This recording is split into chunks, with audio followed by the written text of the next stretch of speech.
Join me in welcoming Pastor Cameron this morning to share the next in the series on Joy Wins. All right. Good morning. Unlike me, my father was a very intense person. Totally unlike me. My father was a very intense person and very serious, very work-oriented, and frankly, terrifying.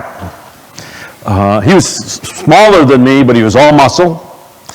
And because he was so intense, there was, all my years growing up, there was this really intimidation. And he never raised his voice. He wasn't that type of person. I cannot remember him ever raising his voice. He would lower his voice. It's much, much more effective. And he never laid a hand on me. He never struck me in any way. But I was terrified because I knew if he did, I would die. So people like that, my dad didn't have hardly any light-hearted things about him. But one of the very few things was that he liked that cartoon, The Roadrunner. Roadrunner and Coyote, remember that? Yeah, that's right. And he liked it a lot. And if you remember, the Roadrunner would sneak up behind the coyote and go, beep, beep, and the coyote would jump out of his skin, right? And so my dad, if we were in his way, he would go, beep, beep, and we could get out of his way. But to us, that meant Dad was happy. And so growing up, and until I was in my 30s or 40s, and still to this day, I will do that occasionally, but I used to do it all the time until finally someone said, when you do that, it actually comes across offensive. I'm like, no, that's my nice way of saying, get out of my way.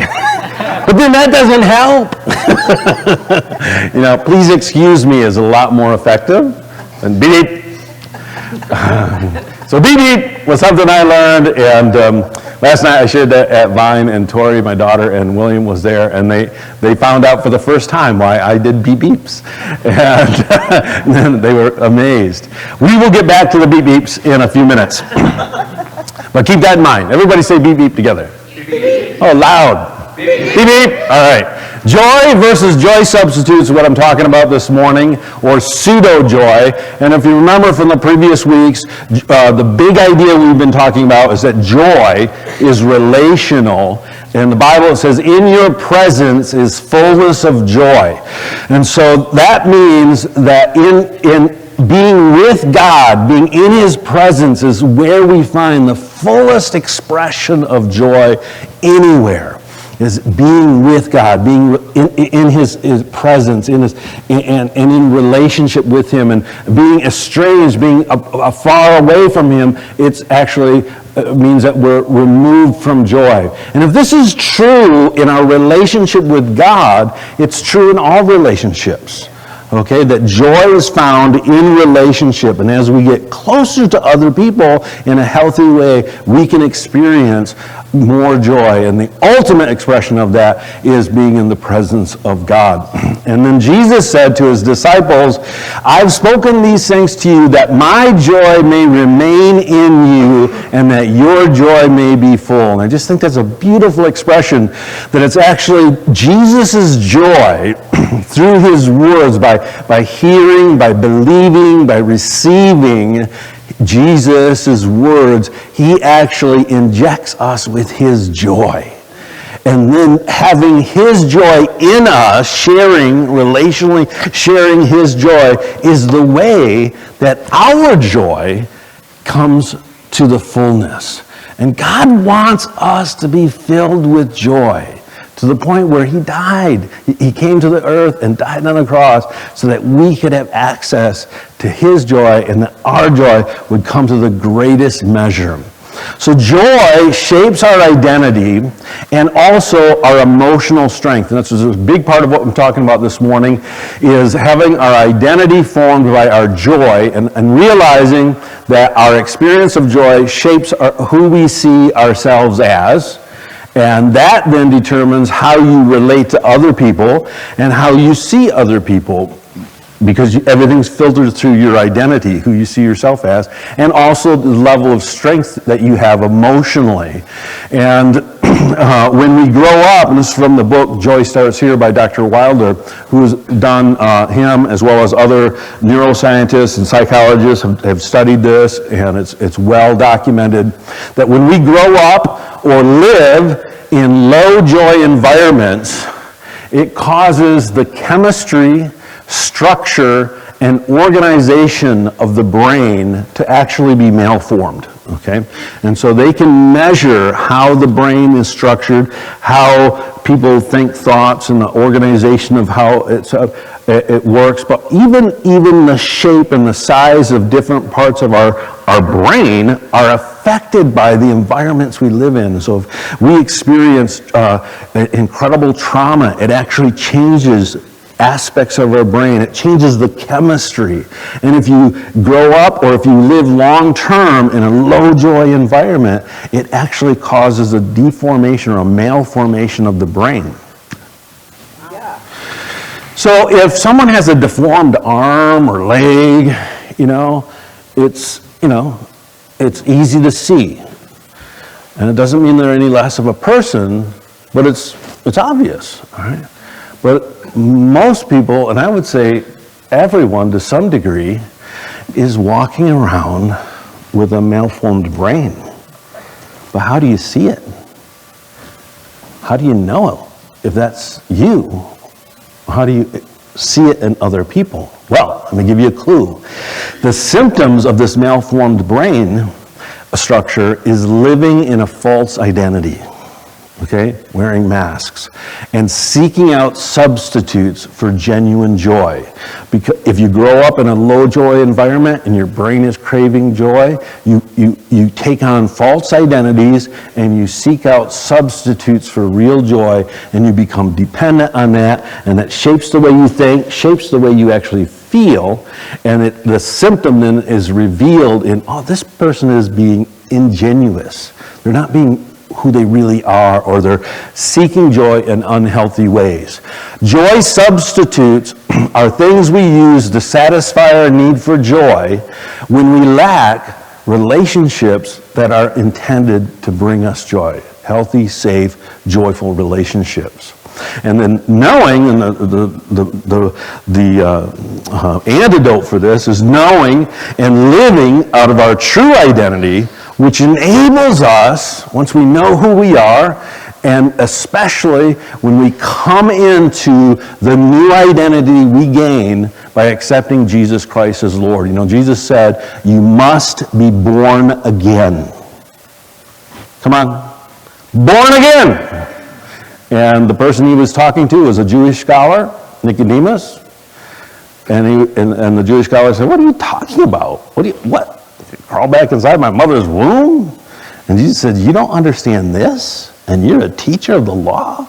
You must be born again. You must take on a whole new identity, knowing and living out of that born again experience of accepting Jesus' death on the cross as payment for your sin, accepting his lordship over your life, and committing to follow him your whole life. That's being born again. You realize your life is defined by your relationship with God through Jesus Christ and not by anything else. Living out of that identity enables you to resist joy substitutes and gives you the emotional strength to endure hardships and tribulations that life brings, and to press through until you find genuine joy. All right, so we're going to talk a few verses about identity because it's so important.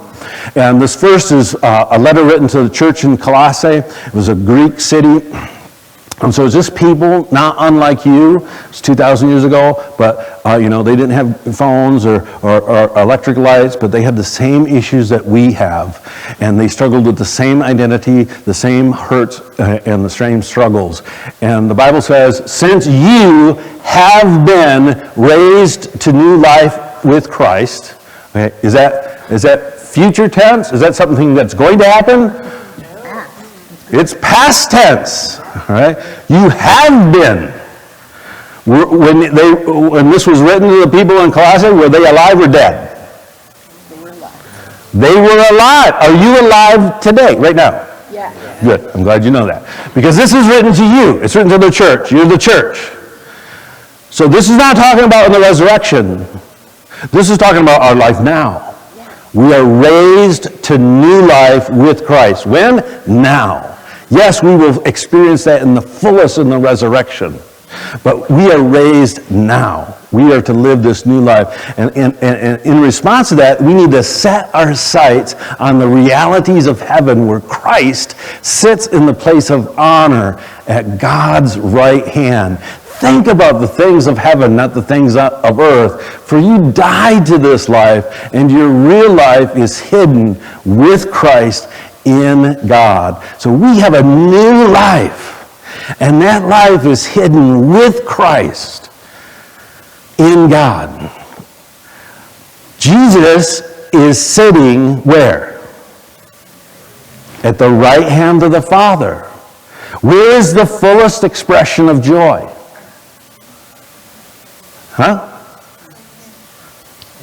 In God's presence. So do you think Jesus is filled with joy? Right? Can there be any other place that has more joy than right there at God's right hand? No, there isn't. And this is telling us, and the truth of Christianity is that we're sitting there with Him. And this is a truth that we can reach into heaven, like Jen was saying, and pull it down into our life. It's true. Regardless of our experiences or our circumstances, we are to not think about the things of this life, but realize our real life is up there in heaven where joy is full. And that we can experience that. And we no longer sit in the place of dishonor or shame or fear or depression. That's not our seat anymore. Not because we deserve it, but because Christ deserves it. He's invited us to sit with Him at the Father's right hand. Because we're seated with Christ in God. That's where our life is. That's where real life is. And then in another place, Paul applies this to his own life, writing to the church in Galatia. He says, my old self has been crucified with Christ. It is no longer, it is no longer I who live, but Christ lives in me. So I live in this earthly body by trusting in the Son of God who loved me and gave Himself for me. This is really important to understand that my life, my old identity, that old way of operating is dead. And it says, so I live in this earthly body. So I love this because it doesn't deny the fact that you're still living in your earthly body. I still, get sore joints. And there's stuff about my body that is wearing out. And I got to deal with. But you know what? I'm not limited by those limitations. Because my real life is with Christ. And Christ lives in this earthly body. But I thought you said He's sitting at the right hand of God. Which is it? It's both. Do I understand that? No. I don't think you can. If you can understand your God is way too small. All right? This defies understanding, but it's true. Yeah. Somehow, Jesus is there in the fullness of the presence of the glory of God, enjoying the fullness of joy and holiness. But He also is in me. He lives in me, and that's new life. And this is important to understand because our old identity will be used by the enemy. You know, we have an enemy. There are demonic spirits. I believe in a personal devil that is a being that is out to destroy anyone who, actually everyone, but it's out of his rejection of Jesus and of God. And so the enemy is against us, but also just the world, the way the world works, the message the world is constantly saying. And we are bombarded with the world's message every day, constantly. Every time you listen to something on any source of media, driving down the road, even just the environment we live in is so influenced by the world's system that we believe everything that, because that's all we know. And it's just amazing. For many years, for about 10 years, I didn't watch television or watch movies. It wasn't really a choice that I decided I'm not going to do it. I wasn't like I'm going to fast. It's just like I got really busy, and I just didn't care about it anymore. And other things were more important. But then I remember, after about a 10-year period of not, and it used to be like my hobby was going to movies, and when I was young, I wanted to be in that industry. A good friend of mine ended up being in that industry, working in the movie industry for many years. But I remember after about 10 years of not going to a movie or even watching television, I went to a movie, and I could actually feel, it felt like somebody's hand was in my brain, making me think particular ways, because they're really good at it. They spend millions of dollars and countless hours over every second of that film to communicate a message. All right? And I'm not saying that's evil. It can be evil or it can be great. But I'm telling you, it has an effect. And just recently, we were watching this, Kathy and I now, Kathy likes TV shows. I watch TV show with her most nights before we go to sleep. We'll watch an episode or two of a usually old TV show. But even in these older TV shows, the one we're watching right now is about 15 years old.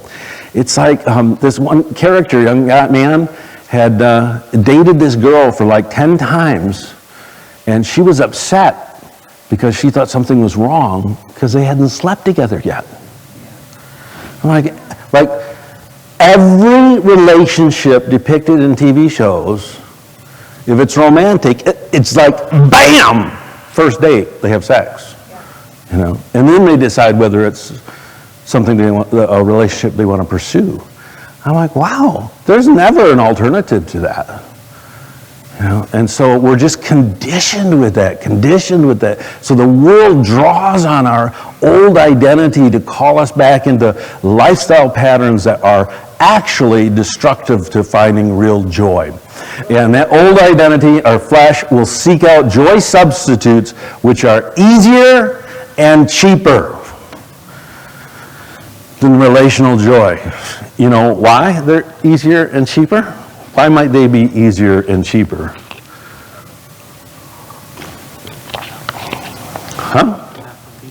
They're not from people. All right? Have you ever noticed the people you have a relationship with aren't perfect? And in fact, if joy comes through relationship, and the more joy we want means we need to get closer in that relationship, what happens when you get closer to somebody? You get hurt. Guaranteed. All right? You know why? Because people are broken. People aren't perfect. And, if you just keep your distance, you can just see happy things. But then once you get close, ugly things come out. And you know what the worst thing is? You're broken.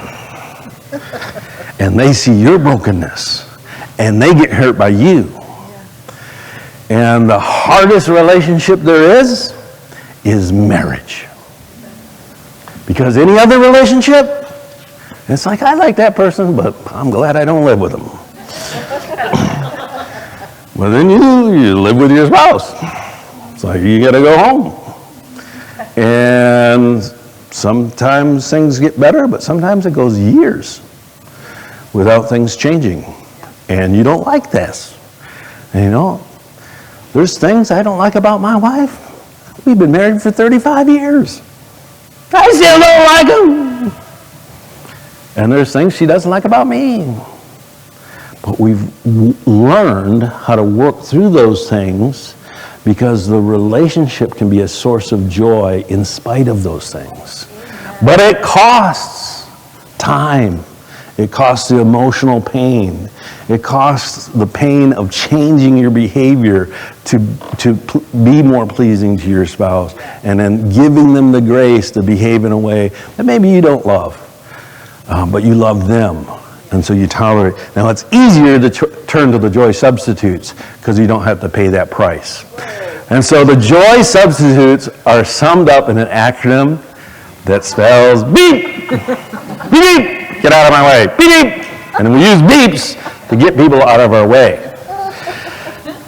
And I didn't come up with the acronym.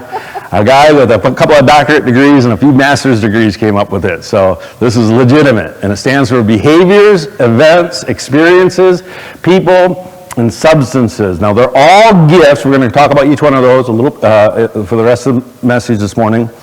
All of those in and of themselves, you know, they're gifts, they're good things. But if they're misused, they become substitutes for joy. And emotions, negative emotions like anger. How many have been angry? Right? Anybody ever been afraid? Sad?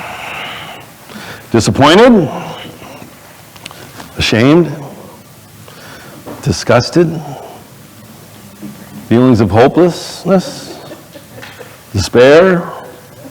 These are all emotions and feelings that we all experience. And they're not bad. They're just emotions. They just are. And life has enough stuff that is thrown at us that causes us to feel these ways. The thing we need to understand is that we need to come to a place where we can process relationally, not rationally, but relationally. You won't understand a lot of things, but you can work through those negative emotions if you have joyful relationships. Okay? Because joy rescues us from being trapped in those negative emotions. And where do you find joy? It's in relationship.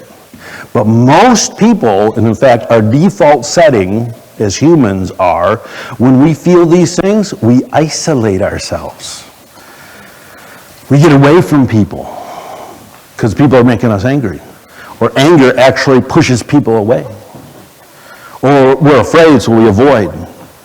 And that avoidance on any one of these things actually separates us from the source of joy that actually has the power to pull us out of that negative emotion and into the place. It's called return to joy. Learning the skill of being able to return to joy. Recognizing when you're in a negative emotion and knowing how. And that how is through healthy, safe relationships with others and a healthy, safe relationship with God. All right, lacking joy relationships or the ability, which means the skill or the opportunities to work through these emotions relationally, causes us to seek relief from those negative emotions through the inappropriate use of beeps, behaviors, events, experiences, people, and substances. All right, and the damage comes when when the beeps, when, look at that. The damage comes when beeps. Typo in my notes. Become more important than relationships. All right, you hear that? When these things become more important than the relationships. They can temporarily stop our craving for joy, but they can never bring the genuine joy that can only be found relationally. And so the first one is behavior. Any behavior can be that is used to conceal weakness. We all have weakness. But if we use behavior to hide behind our weakness so that we're not exposed, which forces us into deeper, intimate relationship, those behaviors then become protection from intimacy, and it results in the inability to experience relational joy. Right? And this includes both negative and positive behaviors. So negative behaviors would be things like outbursts of anger. When someone has an outburst of anger, they're actually just saying, "Stay away from me." All right? And they want distance. And it's okay. There's times where you need to be alone. All right? I spend a lot of time alone, but I can't use anger and negative behaviors to isolate me from life-giving relationships. Outbursts of anger, fighting. One of my brothers, I have 3 older brothers, and one of them, he was just a brawler, right? Like, he was into fighting. And he was good at it. And I don't know how many times my parents had to go to the police station to get my brother back in those days, they just yell at you and let you go. Now they put you in jail. He would fight, and he was using that to isolate himself from intimate relations, not even knowing.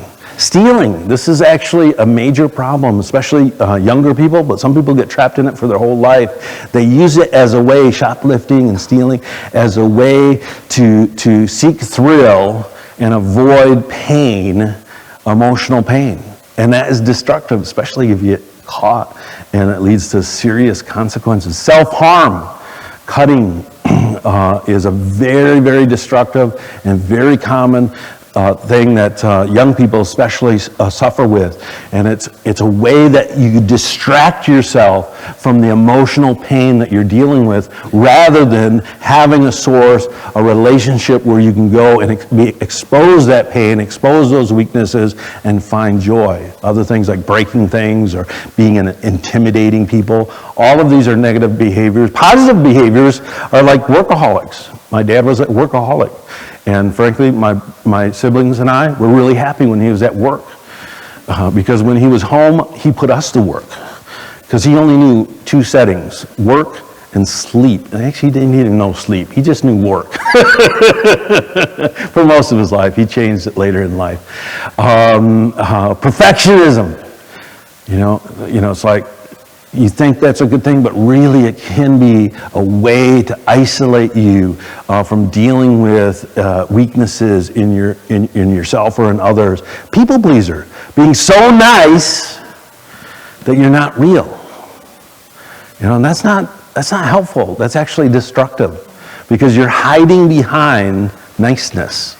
And it makes it unable for people to know your true identity. Even things like exercise, becoming addicted to it, so that you don't have healthy relationships because you're just constantly seeking to get better at that. Or even religiousness. And, I'm in the religion business. That's how I make my living. I want you all in church, okay? But there needs to be a healthy balance. That you're not substituting religious activities for developing deep relationships, but that we understand the purpose of coming to church and learning truths and experiencing God's presence and doing life with others is to have deep, meaningful relationships that bring you joy. All right, events. So the first one is behaviors. Second one is events. So this would be substituting something like a conference, any event, a work-related activity. Sports activities, I think, are the real big one in our culture, because it's so easy to be drawn into, being focused on the team. And I've known people, I'm not one of them, but just because I don't have the capacity in my brain, but I've known people that know the names of every player of their team. And not only the current ones, but the ones from years ago. And they know all the stats. And I'm not saying that's bad, that's a good hobby. But they don't even know the names of their children's friends. They don't know the names of the books of the Bible. But they can memorize statistics of baseball or football or whatever the ball happens to be being tossed around. And so I'm like, wait a minute, guys. There needs to be a healthy balance. Again, religious events substituted for meaningful relationships and genuine joy. Any event that takes you away from, now if you use the event to create an opportunity to build relational joy, that's good. And there's times where you can go to an event just for yourself. I'm not saying that's bad, but when it's used as a substitute, as a distraction from having meaningful relational joy-giving relationships, that's when it becomes pseudo-joy and a joy substitute. Second one is experiences. Adventures, I love adventure. Extreme sports, again, there's nothing wrong with it, but if it's at the cost, and I read men's like Men's Journal and adventure magazines, and there's all these stories about these rock climbers. They're one category. They're so into rock climbing that they live in their car, just so they can be parked outside the next big climb. And some guys spend years of their lives, decades, going for that next adventure, and they don't have a family. And like everything is pushed aside. It becomes an addiction. Travel can be that way. Nature. I knew a man who for decades, in the woods, man, that's where I connect with God. And he came to me because he was having some major difficulties in his life, and he shared the difficulties. And I was like, man, you've come to the end of your personal religion. You're not going to find the answer to these problems in the woods. You need to come into a relationship with people that can help you walk through this and sort these issues out. But you know what? He wouldn't do it. As far as I know, he's still just out in the woods, alone. And it's really a form of escapism. So, one particular experience that happens to be very powerful is sex. It's a powerful experience, isn't it? I won't ask how many people have experienced sex. It's powerful. It's designed to be one of the most powerful experiences in life. And it actually, God designed sexuality to relieve stress. It's an incredible way to relieve stress. It just releases all these hormones in your body. It actually can, it takes away pain. All right? And it's meant to be a source of intense joy. It releases the same neurotransmitters, same brain chemistry that heroin and other drugs imitate. Did you know that? So people that are using those type of addictive drugs are actually substituting what God intended us to find in sexuality in a covenant relationship. And so if you use sex outside of the covenant relationship, you're using it as a drug. Because it's intended to develop a relationship with a person. And so we experience that intense joy when we're in a committed relationship long term. And that's when it's healthy. But when it's taken out of the context of that relationship, it becomes destructive. Same thing like the experience of worship. If you're worshiping, we use lights and sound and different things, and it's great. But it's about the person we're worshiping. It's not about the music or the lights or even the words of the song. But if you think that it's all about the music and the words, and you miss that it's about the person you're worshiping and your relationship with them, that's when it becomes pseudo-joy. Does this make sense? Yeah. And so it's so important that we understand that sex is powerful. It's meant to be a joy builder in the context of a committed relationship that lasts decades and decades. And in people, of course, joy, the whole point is that it's relational, but when we use people to meet our need, our craving for joy, rather than respect and honor and treat them with dignity, that can actually turn into a substitute for joy. And what we call that is codependency. All right, codependency is a manipulation of others to get what we want. Either using others to meet our desires or being seen as the helper or caregiver. So that's actually using someone else's needs so that we can be the caregiver, which is a need that we have, even when it's destructive. All right? Healthy relationships accept weaknesses and honor strengths without any manipulation. But codependent relationships and unhealthy use of people, there's manipulation and control. Healthy relationships allow weakness, give space for weakness, and allow people to walk in their strengths in a way that isn't manipulating or controlling, that then creates a capacity for deepened relationship so you can have that as a source of meaningful long-term joy. But just using people, it can maybe meet your need, satisfy the craving momentarily, but it won't feed your soul. Substances, this is the last one of the beeps. Substances, any substance used as an unhealthy substitute for relational joy. And the biggest one is food. Speaking of food, I had the best pork chop last night. It was so good. I preached this message at Vine. I went home and I had another one. And a farmer down in Vandalia for Christmas gave me one of the best gifts I've ever been given. A half a hog. And it was a big pig. All right? And I just paid it. So this is the first pork chop. I thought, I'm going to cook one of these. I put a piece of bacon from the same pig.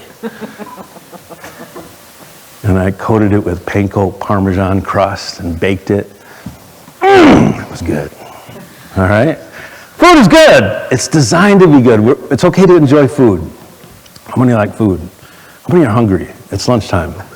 God designed us to attach to the people that feed us. Literally. My grandson Orson attaches to my daughter Emily to be fed. Because he's an infant. And we all start out that way, okay?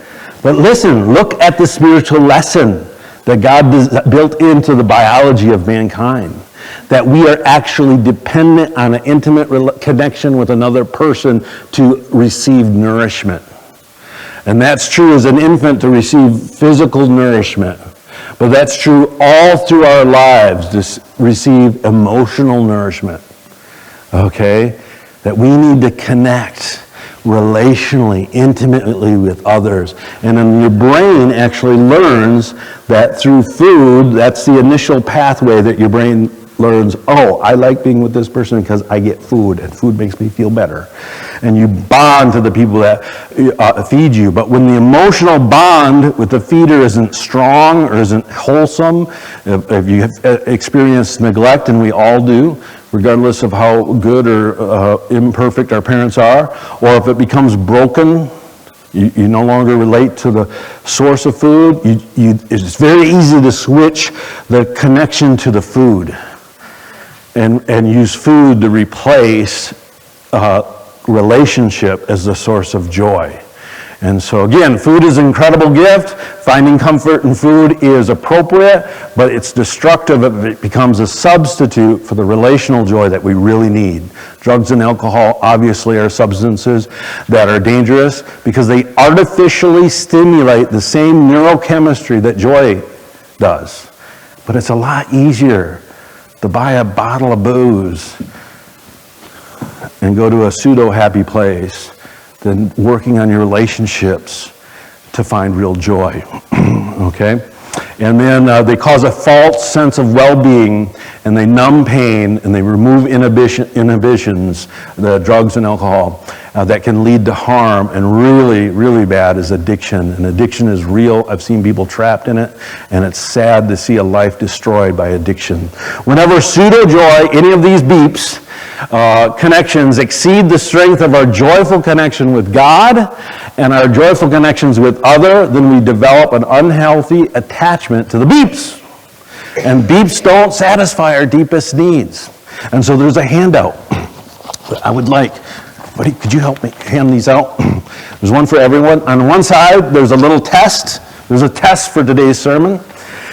And you can answer the questions and evaluate where you're at in your level of joy or dependency on pseudo-joy. And you can find it online at bit.ly pseudo-joy. It's the same document. On the back side are some questions to go through the list of behavior, experiences, events, people, and substances that may be triggering you and sources for false joy for you, and then questions to journal and pray about to see if you can hear from God as to ways that you can find genuine sources of joy for these substitutes.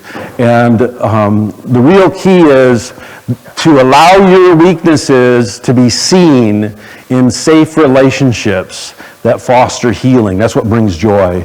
And also, I challenge you to be the safe person for someone else in your life, that they can share their weaknesses and find joy through their relationship with you. And I'm going to have Pastor Bill come up and close the service. Would you give him a welcome?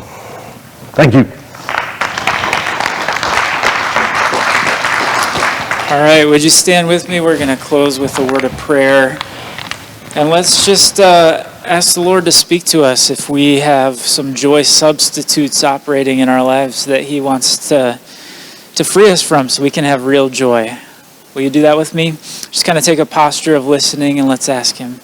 Heavenly Father, we just thank You for the truth communicated this morning of the ways that the real joy You intended for us can be robbed by substitutes, by things that offer a partial joy or a lesser joy, God. And would You just begin to speak to us even this morning? Or would You speak to us through the survey and our time this week in meditating on what we've learned to reveal where we've settled for less joy, where we found something to substitute for a real relationship with You and with those in our lives, God.